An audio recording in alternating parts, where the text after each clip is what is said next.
Announcement guys, another verse, another day. Alam nyo, ang sabi ng Matthew chapter 9 verse 29, because of your faith, it will surely happen.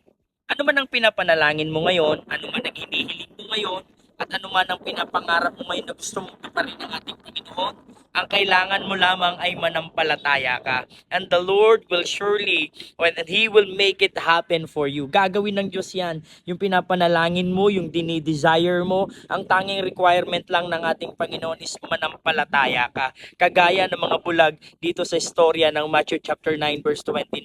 Sila ay pinanganak na bulag pero dahil sa kanilang pananampalataya na ang ating Panginoong Hesus ang dakilang manggagamot, kaya sila ay gumaling at muling nakakita. Ganon din sa ating buhay. Yung mga bagay na imposible, yung mga bagay na matagal na nating dinadalangin sa ating Panginoon, ang kailangan mo ay manampalataya at ipagkakaloob yan sa iyo ng ating Panginoon. Kaya kapatid, no matter what you desire, no matter what you pray for, ano man ang hinihiling mo sa ating Panginoon, manampalataya ka, declare it and claim it in your life. At gagawin yan at matutupad, magaganap yan sa iyong buhay. Okay ba yun?